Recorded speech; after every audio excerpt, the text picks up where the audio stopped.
Hi everyone, this is Jessica Crystal Joy, Feminine Empowerment Educator from Houston, Texas. I hope you enjoyed last time's video. It was my first interview for this channel, and the inaugural one included the lovely M'Kali Hashiki. And she gave her what she is, what she does, and why it's important being a sexual educator who is a woman of color. This time the video gets even deeper in part two, and that is going to include why it's important being a person of color and teaching these things, some of the struggles that might come from being a person of color trying to get educated and looking to get trained in these sort of modalities, and also why it's important to know the differences between sensuality, sexuality, and eroticism. So if you want to catch up and you missed the first video, I'm going to put that in a comment here, and you'll be able to catch up on that. And if you're ready, enjoy the rest of the show. For example, when I'm working, especially with women, I like to focus on the sensual side of things. And in fact, I just had a topic with my colleague, another colleague of mine, about the difference between sexuality versus sensuality. And here you're bringing up eroticism being different in your world from the two. For me, sensuality, because everyone can have a different distinction, is focusing on the senses, the energy that is flowing in our body, and using it to move, as you mentioned, not just in our groin, but throughout our entire body.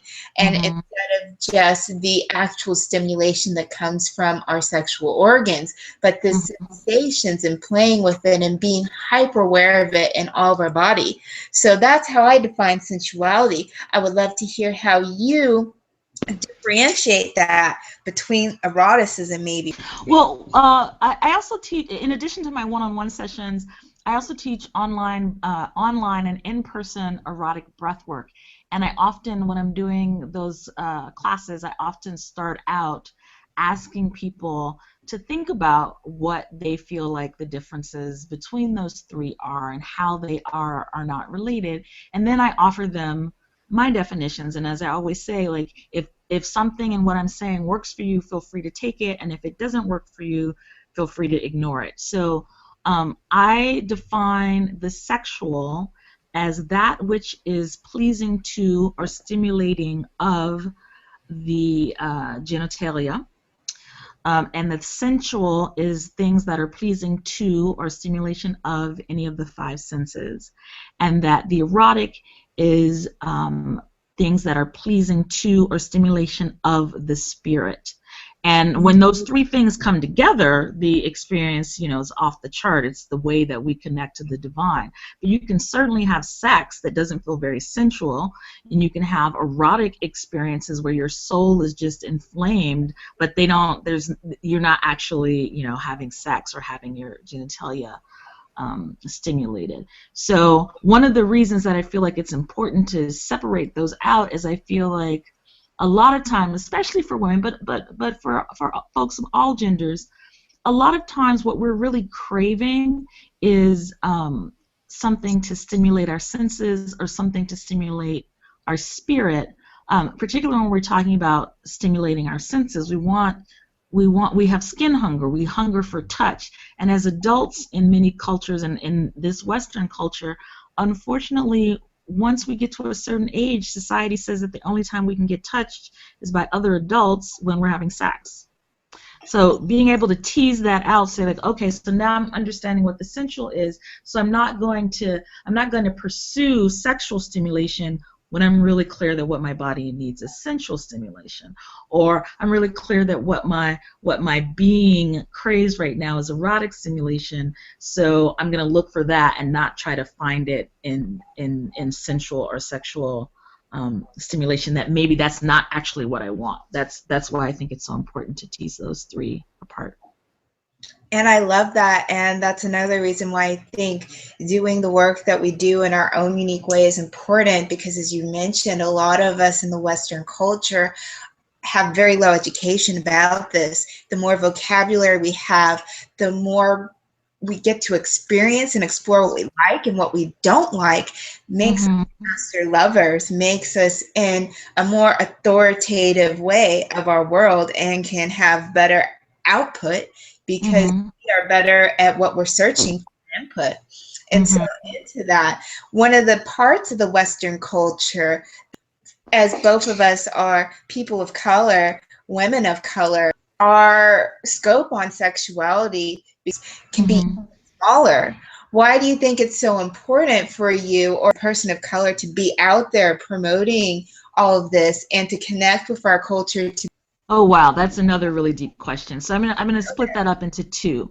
So one is I think so. I live in the Bay Area. I'm based in Oakland, in the San Francisco Bay Area, and there is a lot of sacred sexuality techniques and classes and workshops that one can access here.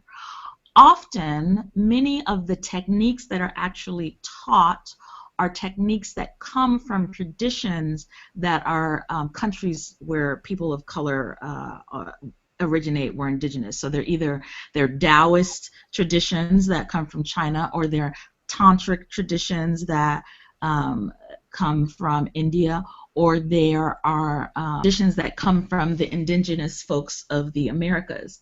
And those are where the traditions originate, but oftentimes the people who are teaching these are people of European descendants, ancestry, who actually don't have any connection to those specific cultures that they are from which they are teaching these traditions. And also, I feel like it's very difficult when you separate something from its original culture, that when you actually teach it, there's some part of it that you're missing because you're not a part of that culture.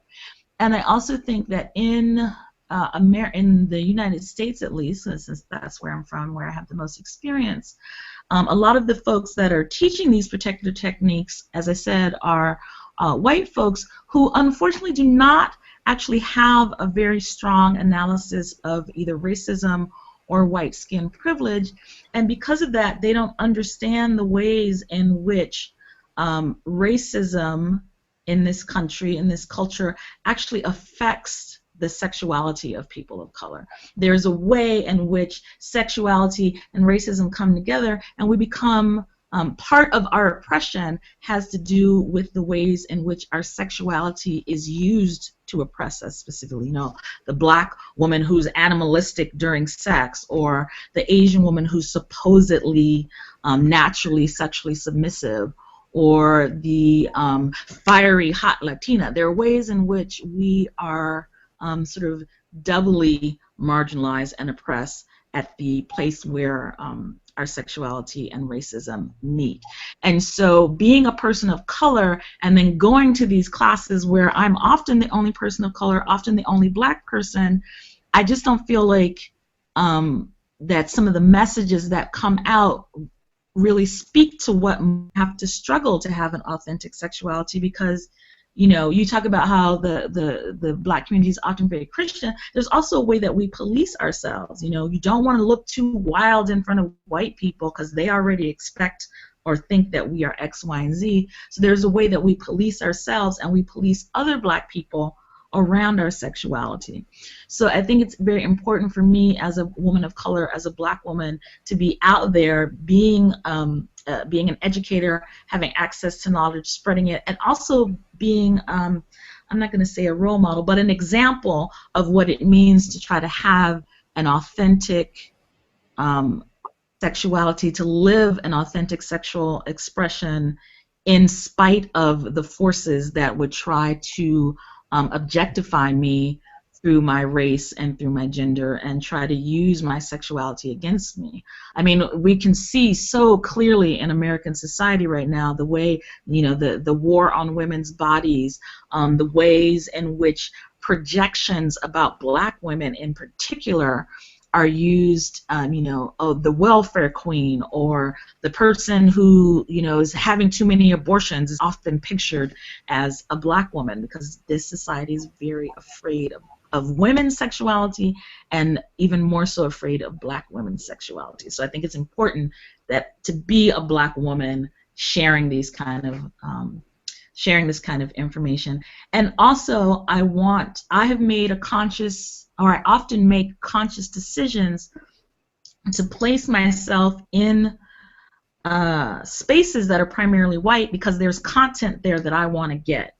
And so with the often missing analysis of racism, I end up having to shut some of myself down in order to be present, to take in this information. And I want to make it so that other women of color, other black folks, other folks of other genders of color don't have to make that same choice, that they can find other people of color, maybe people from their same ethnicity, maybe people of color who are of different ethnicity, but who have some lived understanding, like understanding through the body of what it means to have sexuality used against us in a racist way.